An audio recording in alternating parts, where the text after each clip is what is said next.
Ah yes, the Amazon jungle, a place filled with the evidence of hidden civilizations, but yet turns the explorers trying to find them into walking skeletons who are forced to eat horsehide and shoe leather to survive, while being welcomed with a barrage of poison-tipped arrows being flung from somewhere within the trees. An environment so bred for hostility that it puts humans almost at the bottom of the food chain, especially the first explorers.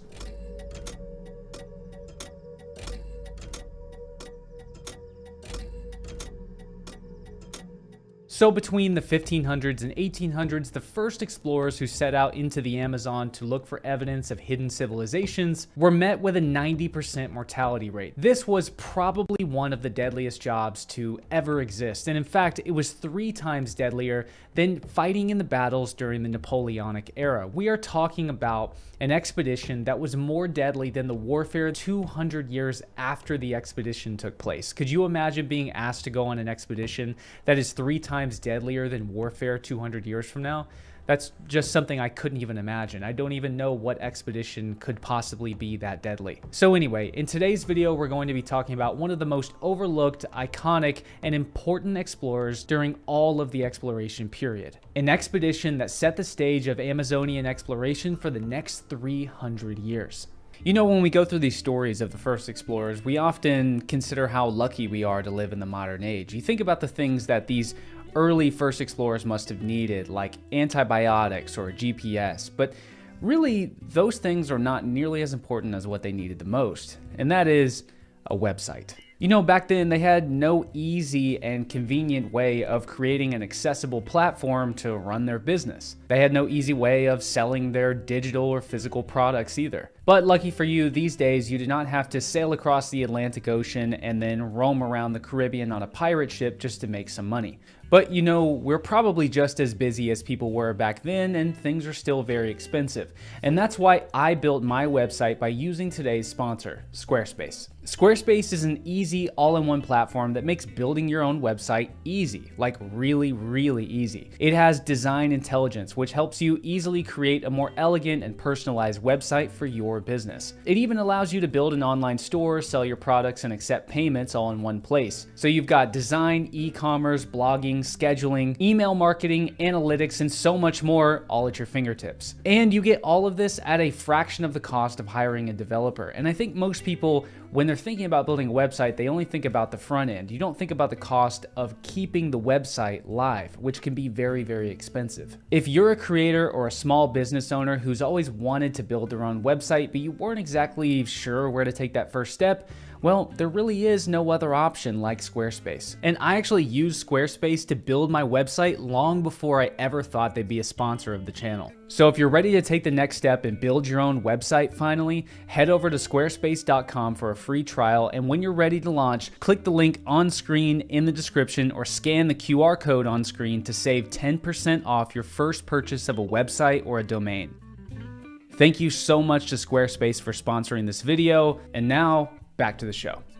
So even though the legends and the lore of El Dorado are set somewhere deep within the wilderness of South America, the idea of looking for ancient civilizations that contain an abundant amount of resources and especially gold can actually trace its roots back to pre-Columbian Mexico. In 1519, Spanish conquistador Hernan Cortez arrived on the shores of Mexico, and even though the Spanish crown had forbid him from taking his army and invading the mainland, he thought, well, the king is about 5,000 miles away, and the sands of the shores of Mexico are already under my feet and between my toes. So, you know, may as well just conquer this whole continent. And that's exactly what he did. With about 500 men each being weighed down with their equipment and giant balls, they descended upon the Aztec Empire with a little bit of courage, a little bit of luck, and a lot of disease. And I mean a lot of it. So much disease, in fact, that the markets of the Aztec town square of Tenochtitlan were actually stacked with the rotting, stinking corpses of over 60,000 indigenous people. Cortez and his men toppled the Aztec Empire, founded the city of New Spain, and gave the Spanish crown an enormous foothold into the Americas. But what excited the conquistadors the most was the evidence of gold, an abundance of gold. They smelted all of it down, every single artifact, every piece of jewelry, every piece of clothing, every gold ornament that they could find. They smelted all of it down and shipped it all back to Spain. And in fact, to this day, the largest cache of Mesoamerican gold that has ever been found does not actually come from the Aztec world, because more than 99% of it is completely gone today. The largest cache actually came from a Zapotec tomb that existed some 2,000 years before the Aztecs ever even arose in Mesoamerica. But the gold didn't all come from Mexico, and in fact, most of it didn't. Cortez's men actually traced the gold west of Tenochtitlan out towards the Mexican coast. And it turned out the Aztecs actually had far-flung trade routes going all the way down to South America. So, where do you think the Spanish were headed next? By 1532, the Spanish had hijacked and followed these Aztec trade routes, landing on the northern coast of Peru. And immediately they knew they landed within the territory of an empire who was far larger, far more powerful, and far richer than the Aztec Empire, if the Spaniards could even believe it. The amount of gold that the Inca Empire had compared to the Aztecs, well, it's not comparable. The gardens of the Inca capital, Cusco, were made of gold. I mean, every bush, tree, flower, and every individual leaf on all of them was fashioned out of gold. By 1533, the Spaniards had conquered the Inca Empire, seized their gold, smelted it all down, re-established Cusco as a Spanish city, and Francisco Pizarro, as well as his men, attained legendary fame, status, and incredible amounts of wealth. Following the conquest of the Inca Empire, the Spanish conquistadors were steeped in the lore of great civilizations hidden further in the interior of this newly found continent that we know today as South America. The most famous of these legends was known as El Dorado. Eventually, El Dorado would come to represent a city of gold, but originally it referred to the Gilded One, or the Golden One. It was this Amazonian king somewhere in the interior of the Amazon who is said to have covered himself in this golden dust, and he would sail out on a boat and then dive into this lake. This was some kind of religious rite, giving piety to the gods and sacrificing this gold to the gods. A lost or hidden civilization somewhere deep within the interior of South America that had a king who was covering himself in gold and just dumping it all into a lake? This sounded too good to be true, but it wasn't too good to be true.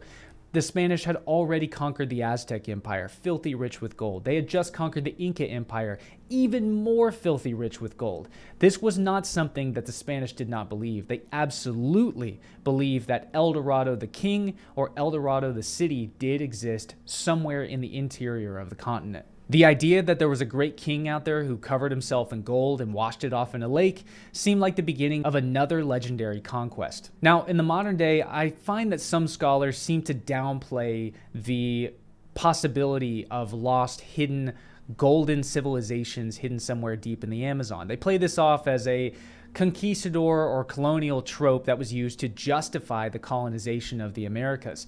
But I don't think that that is true whatsoever. In reality, this actually downplays the magnificence of the Native American world. Tenochtitlan in Mexico and Cusco in Peru were both described by Spaniards, who had also seen many of the great ancient cities of the Mediterranean as being the most spectacular, grand, and well-planned cities they'd ever seen, going so far as to say and wonder if all the things that they had experienced in the Americas were just a dream or some kind of mirage. So when they heard of vast cities of gold hidden deep in the jungles of South America, or stories of great kings covering themselves in gold dust, this wasn't news to them. They had already seen these things taking place in both Mexico and in Peru. So Francisco Pizarro, the main conqueror of the Inca Empire, was now part of an extremely influential and wealthy family. So naturally, he gave powers to members of his family, including his brother. Enter Gonzalo Pizarro.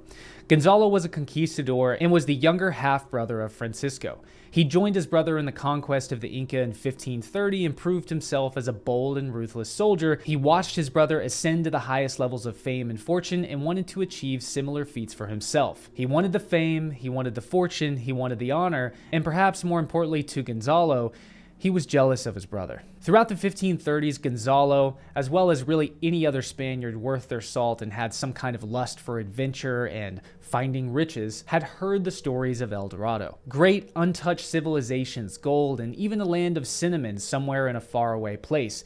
And while we wouldn't compare the value of cinnamon to gold in the modern day, you have to remember that this was just the beginning of the establishment of the world economies, and all around the world people were lusting after cinnamon. It was actually just as valuable, in some ways more valuable than gold. So by 1540, Francisco had appointed Gonzalo as the governor of a city called Quito. At the time, Quito was a city on the northern edge of the Inca Empire, but today it's the capital of Ecuador.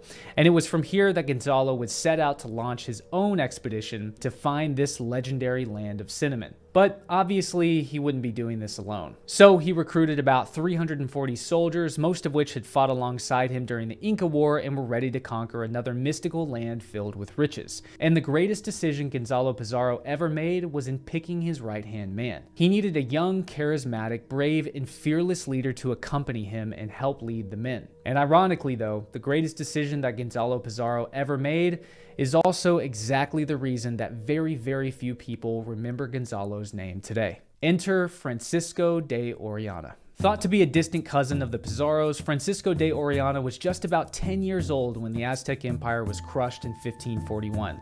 He was 16 years old when he sailed from Spain to the New World, and he was 21 when he fought in the Inca conquest from 1532 to 1536. He was tasked with suppressing the Inca uprisings in Cusco, and by 1540 he was 29 years old and was now a battle-hardened and trusted lieutenant who'd even lost an eye during the Inca Wars, and was appointed governor of Guayaquil, a small but strategically important Spanish port south of Quito on the modern-day coast of Ecuador. And while this may have really sounded like a sweet gig for the 29-year-old conquistador, Guayaquil was actually a backwater with hardly any more than about 50 Spanish conquistadors occupying the city who were constantly under threat of native attack, people popping out of the jungle with axolotls, spears, bows, clubs, and poison-tipped arrows. So really, this was not that great of a gig. But we have to remember, we're talking about just a few thousand conquistadors living 5,000 miles away from home on the opposite side of the planet, trying to conquer an entirely new continent. So in some way, I guess it's pretty cool. Still though, while Francisco de Orellana perhaps had some honor, he still lacked the fame and especially the wealth of the Pizarros. But he was young, he was ambitious, and he was searching for any opportunity to take part or lead his own great conquest. Partly due to his military reputation and partly due to the familial connection to the Pizarros, but probably more so due to the fact that Francisco de Orellana expressed so much interest in joining Gonzalo Pizarro on his expedition to find the land of cinnamon that he even told Gonzalo that he would bring his own men and fund all of their expedition and the equipment, at least for his party. Gonzalo chose Francisco de Orellana to be the lieutenant of his next great expedition. The agreement was that Pizarro would head off to cross the Andes in the 1st Regiment, and Orellana, leading his own men, would follow Pizarro's path and rendezvous in the Sumaco Valley on the other side of the mountains. So while Pizarro made his final preparations in Quito, Orellana returned to Guayaquil to recruit the men, get the supplies, food, and weapons before heading back to Quito and embarking upon what has been called the most laborious and dangerous expedition that has ever been taken in the Americas. Just before Gonzalo Pizarro took off, he learned that a rival explorer, Gonzalo Diaz Pineda, who had just returned to town after a failed expedition to find the Cinnamon Spice Valley somewhere off in the Amazon on the other side of the Andes, was back in town and was about to head out for another expedition. Not wanting to deal with the exploratory competition, Pizarro commandeered Pineda's efforts and brought Pineda along on his expedition to serve as a guide. So heading off into the Andean mountains, Pizarro, Pineda, and a force of 220 Spanish soldiers, 200 armed horses carrying ammunition and gunpowder, a herd of 3,000 pigs for consumption, 2,000 war dogs that were trained not just for herding the pigs, but for battle, literally intended to tear the Native Americans limb from limb. Not to mention the 4,000 native porters who were chained and shackled and were expected to bear the brunt of the expedition's haul unless they could break away or escape somehow in the middle of the night. So in the late of February in 1541, Gonzalo Pizarro, Pineda, and the rest of the expedition were on their way to hopefully discover this lost Cinnamon Spice Valley as well as a great hidden civilization. As they marched through the terrible terrain of the Andes, the environment quickly began taking its toll upon the men. The expedition fluctuated between 9,000 and 14,000 feet. It was this part of the mountain range that the territory of the Inca Empire ended, and the paved Inca roads that the horses enjoyed began fading into Amazonia, a region of South America so dense and full of warrior tribes that even the great Inca could not conquer it. Yet, here these Spaniards were set out to explore these uncharted lands, not even knowing the terrain beyond where Pineda had been before, which wasn't very far. The expedition was beginning to receive barrages of arrows flung from small warrior troops hiding in the terrain, but when the natives saw the heavily armored men and four-legged armored beasts, they retreated away into the bush. It wasn't long after this that the expedition was literally shaken by an earthquake, and even though earthquakes were common in the Andes, it was always a bad omen, a sign of things to come. Volcanic eruptions began, the sky became charged with electricity as thunder and lightning ripped through the sky.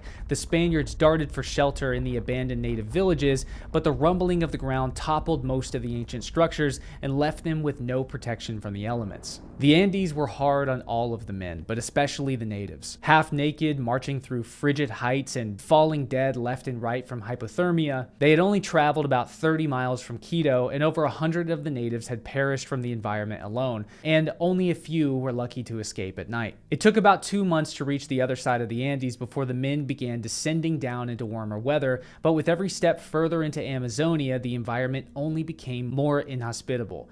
Pizarro later wrote, "We came to a very rugged, wooded country and great mountain ranges through which we were obliged to open up new roads, not only for the men but for the horses. It just rained. It never stopped raining long enough to dry the shirts on our backs." So for any of you who haven't spent a significant amount of time in the jungle or a thick wooded bush, anything similar to the Amazon, when you're out there, the trees are extremely large and they bloom up above you like a large canopy that blocks out all the sunlight.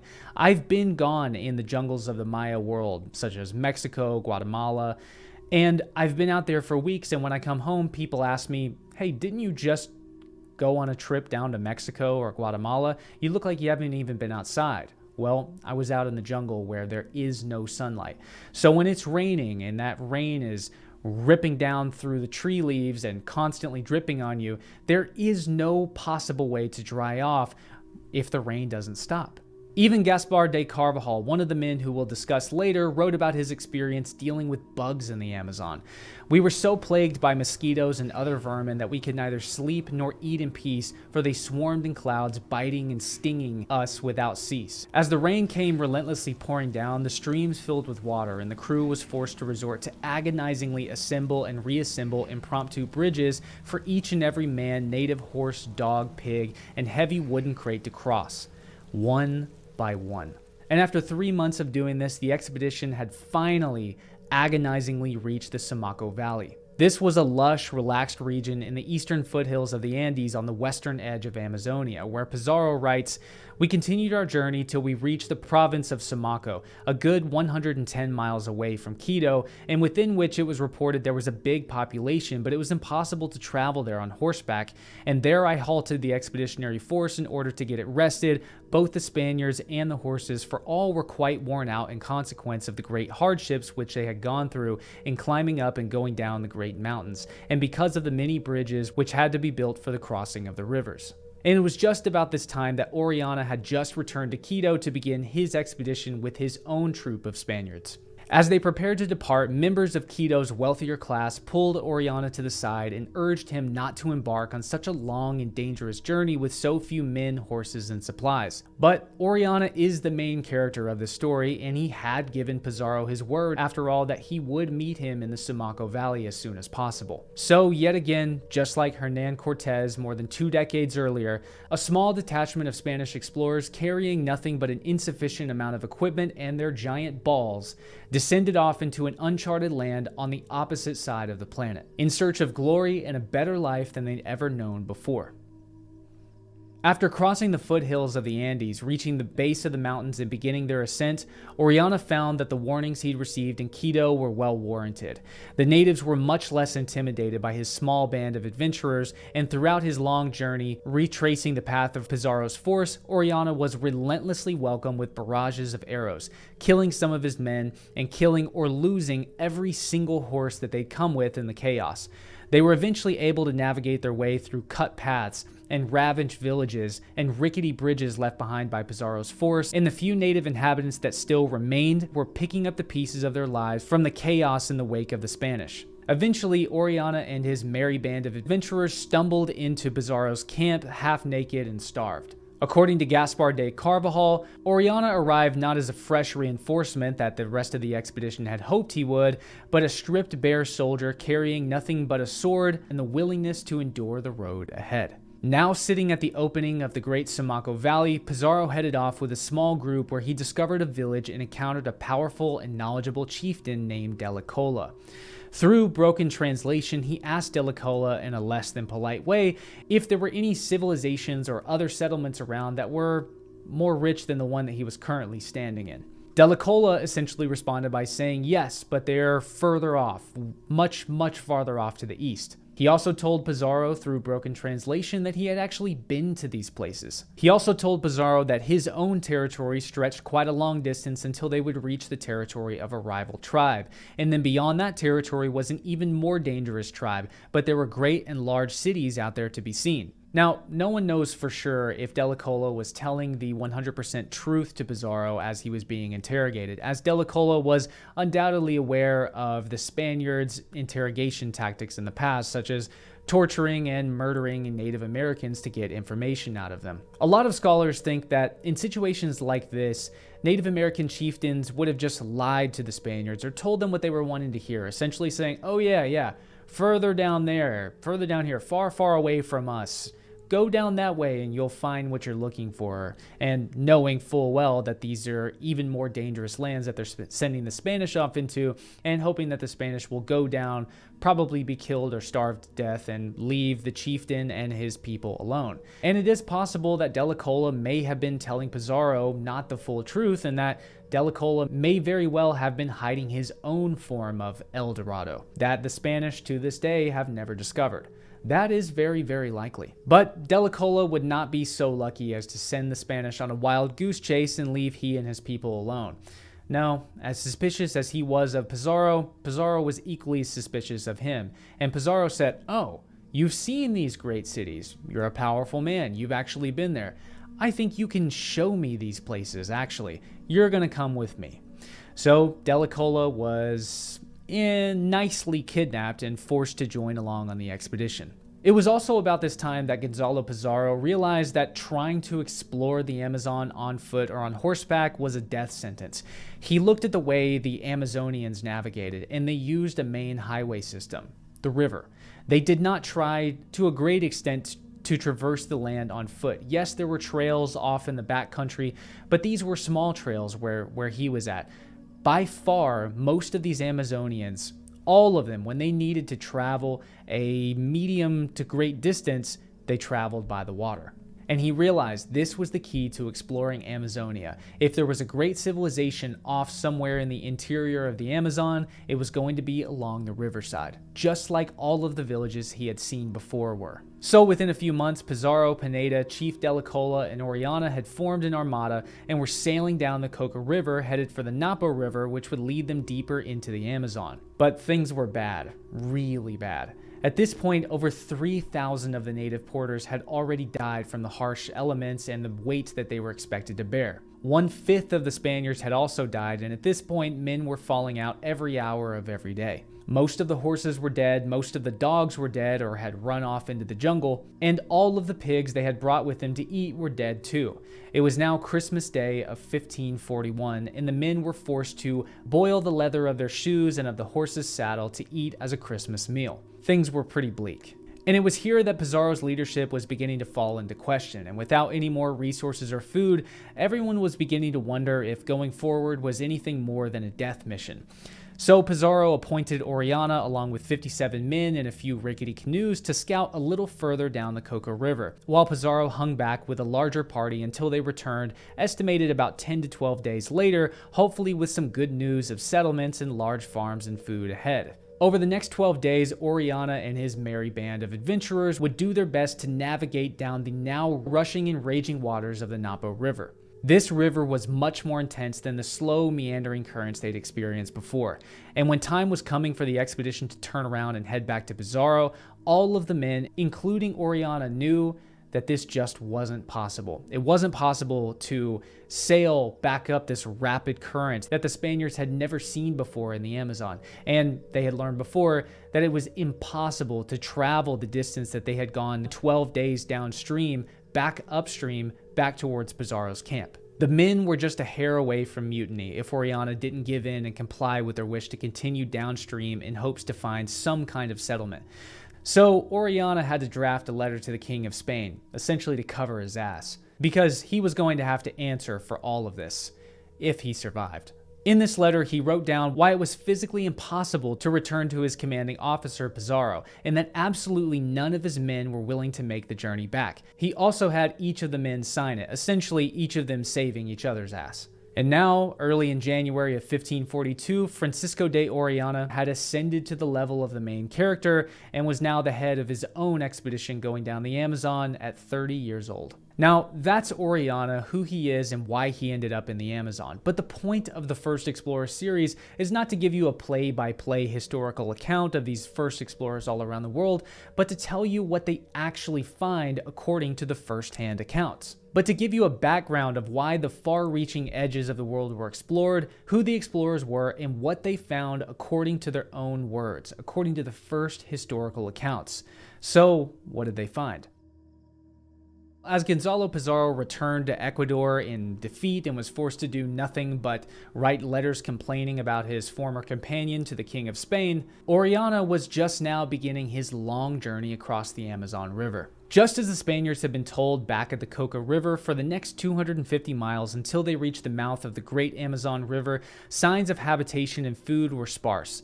Nothing seemed to live in this vast stretch of river. And after 48 days of this, they finally reached the Amazon River, where signs and sites of civilization began to spring out in front of them. Vast, endless, gleaming cities with huge fleets of canoes appeared on the river's horizon.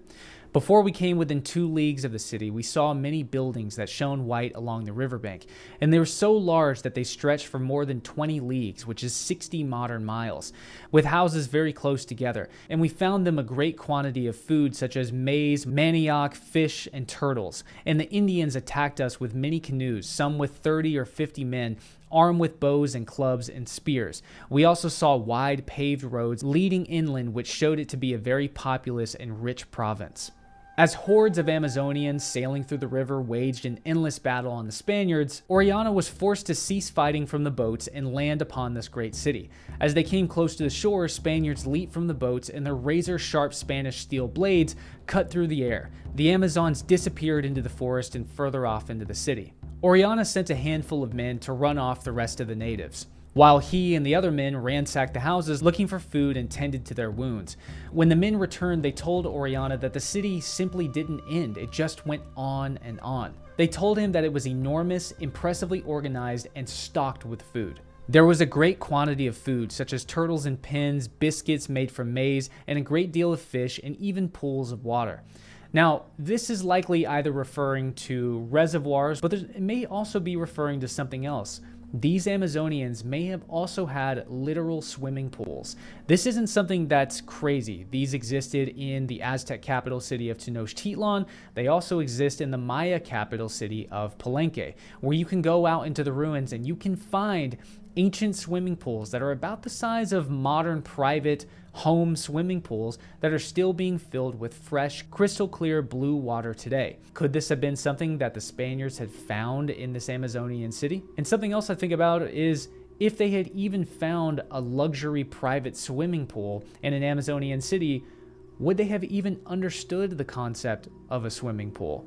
Certainly baths existed in the Mediterranean world, but I'm not sure about swimming pools. And all this in such great abundance that there was enough to feed an expeditionary force of 1,000 men for a year. The Spaniards found that these people, who they would later come to know as the Machiparo, were incredibly sophisticated with large sprawling farms raising manioc, beans, yams, peppers, pineapples, avocados, sweet potatoes, peanuts, and they even raised large hives of honeybees. They hunted manatees, dried their meat for preservation, and used their hides for shield covers. The Spaniards even talk about how the manatee meat was some of the most nutritious and energizing food they'd ever eaten. They found turtle farms containing thousands of different specimens with the intention of being eaten. And as they began gathering food to store in the boats before fleeing down the river, large Amazonian warriors with painted bodies and flattened foreheads and elongated skulls began appearing from somewhere within the city. The Spaniards had not seen anything like this in their encounters with the Amazonians, and maybe only a few of them had seen elongated skulls like this from the Peruvian world. And this, along with the fear of the death from starvation, were one of the only things that actually struck fear into the Spaniards.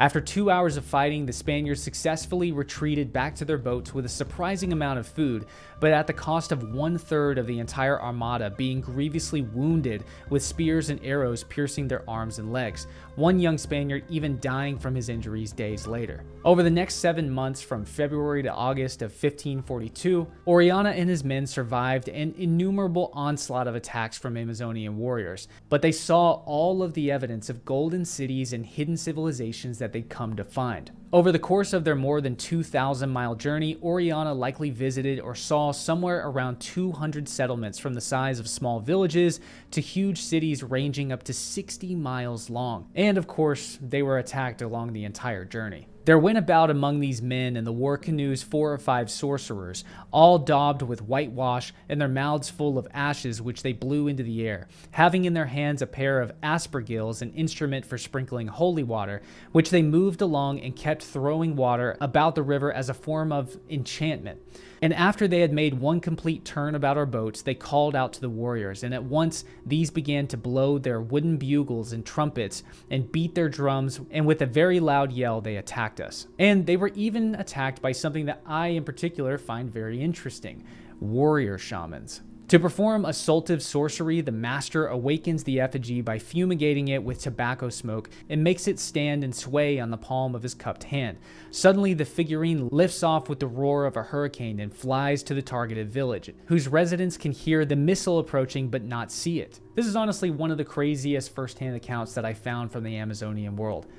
I have absolutely no idea what Carvajal is talking about here, but they definitely saw it. Only the local white shaman beholds the flying image and warns the people of the dying days that lie ahead. When in the air, the quartz pebbles surge in a triangular formation, closely followed by the figurine. Hovering over the village, the intrusive foursome selects its victims, swoops down, and kills the enemies one by one in quick succession. The pebbles tear into their bodies like an arrowhead, allowing the effigy to penetrate deeply into its victims. The siege may last for 4 days, until many have succumbed as if to an attack by a war party. So Carvajal is talking about hearing and seeing accounts from the native Amazonians of sorcerers attacking other villages and leaving the people injured, wounded, and killed as though they had been attacked by a war party. This is fascinating, and I honestly don't know what to make of this. I just think that there are so many things about the Native American world that the Western and European mind just can't comprehend, and things that used to exist in pre-Columbian times that we are completely disconnected from in the modern world. Probably the only people who have or hold on to any kind of inkling of this ancient knowledge are the uncontacted tribes living in Amazonia today. Another one of the most interesting discoveries that the Spaniards made was a place that they came upon that they called Pottery Town. It was filled with vast storage houses of perfectly made, painted, and polished pieces that were more elegant than even the finest works that the Spaniards had seen from Greek and Roman antiquity. And you have to remember that many of the Spaniards who were on these expeditions and conquest were very well educated and very wealthy people even back home in Spain. And you have to remember that Spain was also colonized by Greek and Roman cities. So these Spaniards were very familiar with the great pieces from Roman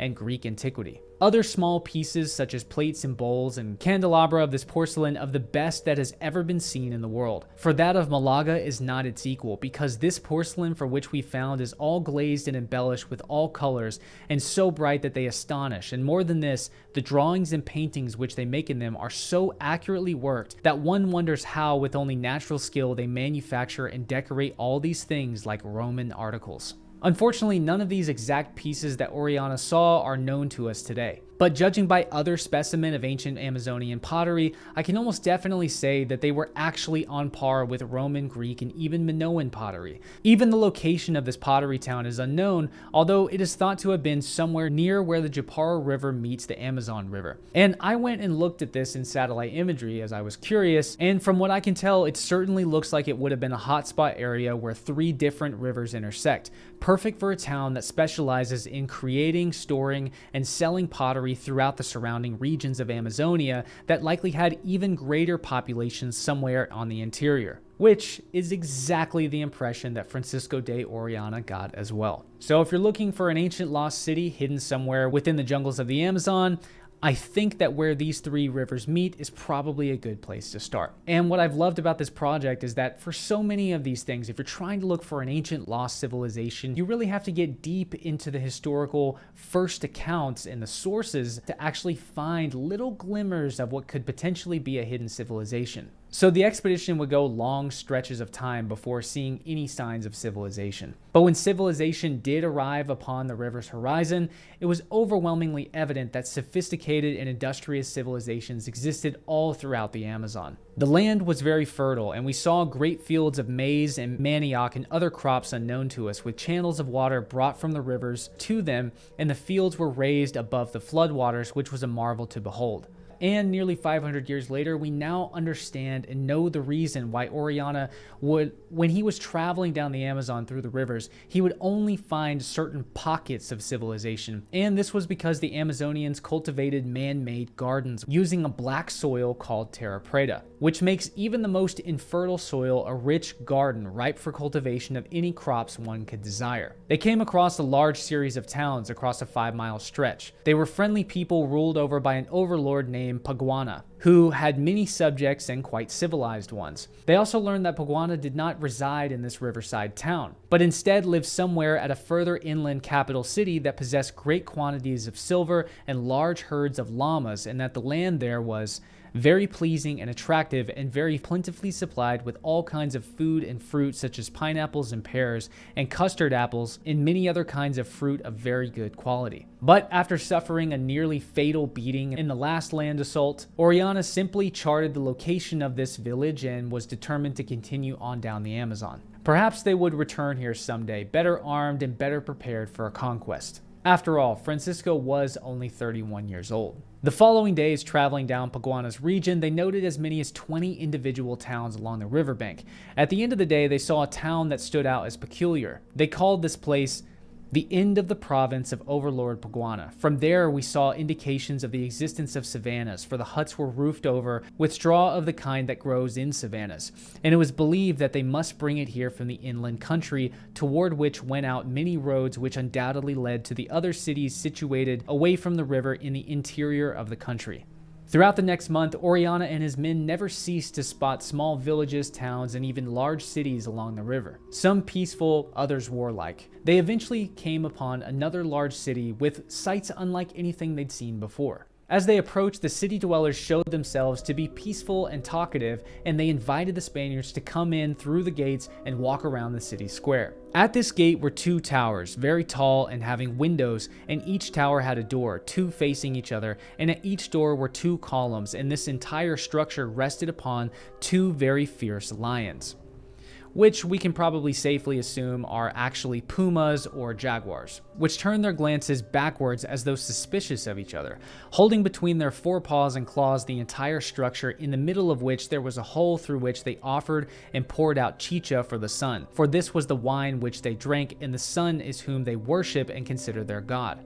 And struggling to understand what the purpose and the meaning behind this monument was, Orellana, using some of his linguistic skill and through rough but broken translation, managed to get some kind of meaning for this place. They were subjects and tributaries of the Amazon, and that the only service which they had rendered them consisted in supplying them with plumes of parrots and macaws for the lining of the roofs of buildings which constitute their places of worship, and that all the villages which they had were of that kind, and that they had that carved tree there as a reminder, and that they worshipped it as a thing which was the emblem of their mistress, who is the one who rules over all of the land of the aforesaid women. Nearby this monument, they also found a large temple, and inside they found feathered robes and costumes.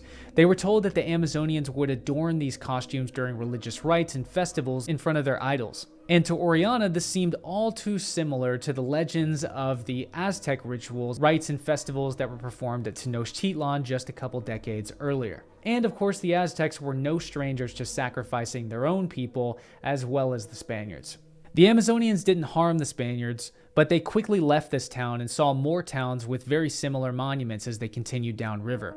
Now, every settlement they passed had their banks lined with Amazons clutching their spears in organized rows ready for an assault should the Spaniards attempt to make landfall. As days and days went on like this, the Spanish were eventually forced to raid a small village. To get the rest of the inhabitants to flee from the village, Orellana set fire to the houses, and among the smoldering ruins found a young girl who was talkative and clearly very intelligent. They took her back to the boats after collecting all the food that they could and sat down to try to get information out of her, this time not torturing her. And after spending some time learning to converse with each other, Orellana got something very interesting out of her. She said that nearby in the interior were many Christians like ourselves, and that they were ruled by a chief who had brought them upriver, and that 2 of them had Christian wives and the others had married Indians who had borne them children. She told us that these were people who had been lost out of Diego Ordaz's party, or so we thought from her indications regarding them, for she pointed to the north. Now, this makes complete sense. People don't actually realize this, but from North America into Mesoamerica and Central America, modern-day Mexico,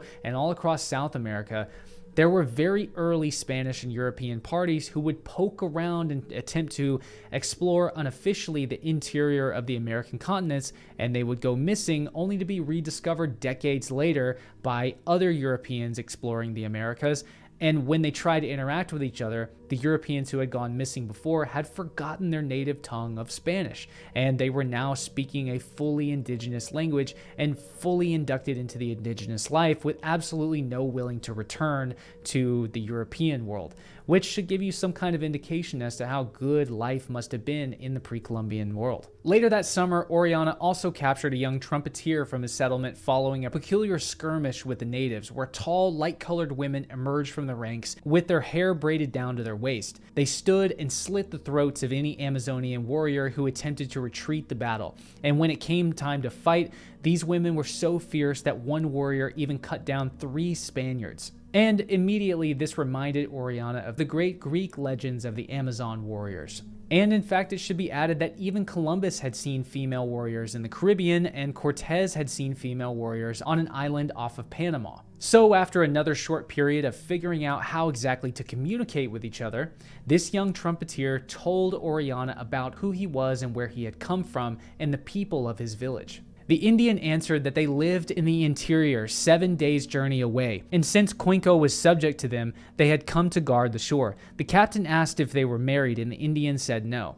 The captain asked how they lived, and the Indian answered in the interior, and that he had been there many times and had seen their customs and way of life, since he had been sent there by his chief to carry the tribute. The captain asked if they were numerous, and the Indian answered yes, and that he knew 70 of their villages by name, named them before those of us who were present, and said that he had been to several of them. The captain then asked if their houses were made of straw, and the Indian answered no, that they were built of stone and had proper doors, and that the roads ran between these villages that were walled on both sides, and that they had guards at intervals along them to collect dues from those who used them. Another version describes these walls as paneled with silver all around them for half a man's height from the floor, and against them were placed silver seats, which they used for their worship and their drunken feasts. There is addition too of a temple ceiling lined with variegated feathers of parrots and macaws. The captain asked if their villages were large, and the Indian answered that they were. He asked if they bore children, and the Indian answered yes. The captain asked how they became pregnant since they were not married and no men lived in their villages. He said that at certain times they felt desire for men and assembled a large army with which they went to make war on a neighboring chief and brought his warriors by force to their villages, where they kept them for as long as they wanted. Then, when they were pregnant, they sent their prisoners back unharmed. If, when their time came, they bore a male, they killed him or sent him to his father. If they are girls, they rear them carefully and train them to war. He said their queen was called Kanori, and that they had great quantities of gold and silver, and that the principal women are served on gold and silver late and have gold and silver vessels, while the common women use earthenware, otherwise wood. He said that in the principal city where the queen lived, there were 5 very large buildings used as temples and sacred to the sun. He added that they call these temples Karanane, and that they contain gold and silver idols in female shape, and that from 3 feet above the floor these temples are lined with heavy wooden panelings painted in various colors. He said that they have many gold and silver vessels used in the divine service, and that women are clothed in very fine wool, for in that land there are many llamas like those of Peru. Their clothing is a blanket worn either girded across the breast or thrown around the neck or secured at the front with a pair of cords like a cloak. They wear their hair down to the ground and golden crowns on their heads as wide as 2 fingers. The Indian informed us further that no man is permitted to remain in the women's villages after sunset, but must depart for home at that time, and that many provinces bordering on these women's lands are subject to them and pay tribute and services to them. But with others they remain at war, and particularly with that tribe from which they seize men that are to get them with child. He added that these women are light-skinned and of very great stature and numerous. Word was clearly spreading throughout the Amazon that a very dangerous fleet of foreigners was headed downriver, and many of the settlements they passed were inhabited by warriors who threw spears and flung arrows at the armada, usually not causing too much damage to the Spanish steel armor, but some Amazonian weapons are too stealthy and too small to avoid. One day, following a small skirmish, one of the Spaniards, Garcia de Soria, was withering around in agony on the boat deck. A poison dart had struck him in the thigh between his armor, and he'd only noticed after the fighting had calmed down. Dipped in the venom of a poisoned dart frog, it had only barely pierced his skin. But for the next 24 hours, he withered in unspeakable pain, began convulsing and seizing on the deck floor before leading to paralysis, where he then died. Almost every settlement they passed now had newly built fortresses at the shoreline. The Amazons knew they were coming and had had plenty of time to prepare. It wasn't safe anymore to try to raid a larger village, and eventually they came upon what looked like one of the open savannas that they'd seen months earlier. The men desperately needed to stretch their legs and sleep on dry ground. They found a safe place to rest for a few days, and Orellana sent out a recon troop to explore the nearby area. The men found old fishing and hunting trails that were undoubtedly ancient, leading to a burned-down village that must have been the result of an inland native conflict. Beyond this savanna land, the Spaniards realized that they were finally reaching the ocean. Coastal winds were sweeping through the river valley, and the land became thick and dense and marshy. They found islands they thought that they could make safe landfall on, only to discover that they were actually floating vegetation along the river's course. We struck out among islands that are really a part of the river's course, that are too numerous to count, and in some cases very large, navigating among which calls for highly skilled mariners and pilots to be able to decide where to go and where to come out, because the islands make the river divide up into so many arms. However, some of these islands actually were made up of real land. Orellana decided to make landfall upon one of these islands that contained a seemingly abandoned village, only to find human flesh roasted on barbecues ready to be eaten. Arms, legs, hands, feet. Orellana didn't quite find anything appetizing enough to eat that day. Further down the river, they came across another village with an even more exciting surprise. They found Amazonians who had clearly interacted with other Europeans at some point in the past. Here at this village, they found elegant pottery crafted with the designs of Spanish ships. They were immediately noticeable, and there was no question. These were Spanish ships painted onto clay vessels deep within the Amazon. And they could only be one thing. 42 years earlier, in the year 1500, Vicente Pinzon had actually been the first Spaniard to discover the mouth of the Amazon. Although he didn't make landfall and he never interacted with the natives, clearly the natives hiding somewhere off in the shadows of the jungle had seen him and his presence this otherworldly sight sitting in the mouth of the Amazon had made quite an impression on them. And now, here Francisco de Orellana was, 42 years later, traveling from the opposite side of the Amazon, had discovered these clay vessels made by people who had seen Vicente Pinzon 42 years earlier. A thing well worth seeing are the pictures which all the Indians along this river put on the vessels, which they had used for their household service, both clay and wooden ones, and on the gourds out of which they drink, because of the exquisite and beautiful leaves and the carefully drawn figures, and in the excellent skill and organization that is required in making them. They apply colors to them and make them stay on very well, and these colors are very good and very fine, each one being of a special kind and a different shade. They manufacture and fashion large pieces out of clay, with relief designs in the style of Roman workmanship. And so it was that we saw many vessels such as bowls and cups and other containers for drinking in jars as tall as a man, very beautiful and made out of very fine quality of clay. Ultimately, of the 220 Spaniards and 4,000 native porters that set out on this long Amazonian expedition nearly a year earlier, only 38 Spaniards lived to see the mouth of the Amazon on August 26, 1542. So that was Orellana's first expedition down the Amazon, and everything that he saw according to the first-hand accounts. Ultimately, those 38 Spaniards did survive. They shipwrecked on an island, they built another boat, they sailed to the islands off the coast of Venezuela, and eventually sailed back to Spain, where Orellana pleaded his case that he was unable to return to Pizarro and requested the funds for a second Amazonian expedition, of which we may have to get to in a future video of the first explorers. But because of the fact that Francisco de Orellana was not as famous originally as people like the Pizarros or Hernan Cortez or Columbus, he is somewhat overlooked. I mean, for those of you that are interested in the Amazon, surely you have heard the name Francisco de Orellana. But he was a legendary explorer, a legendary young man that inspired generations of Amazonian explorers all the way up to the expeditions of Percy Fawcett in the early 1900s. And nearing the 1800s, it began being viewed by more aristocratic scholars that from people like Francisco de Orellana, the Amazonian explorers that followed him, and including Percy Fawcett, that they were all lying about the sights and sounds that they had seen, the evidence of these hidden, great, wealthy, sophisticated, advanced civilizations hidden somewhere in the interior of South America. They began to brush these things off as all just kind of colonial tropes, myth, legends, lores. They forgot the first-hand historical accounts of all of the gold that was found in Tenochtitlan, all of the gold that was found in the Inca Empire. Not just that, but the Moche Empire and so many other cultures in South America. They forgot all of these things and they kind of fell to the wayside. The idea that El Dorado, a lost city somewhere out there in the Amazon, could be real. They forgot that this was never something that was just a fable to the Spaniards, and it wasn't a fable to the Amazonians either. These places actually existed.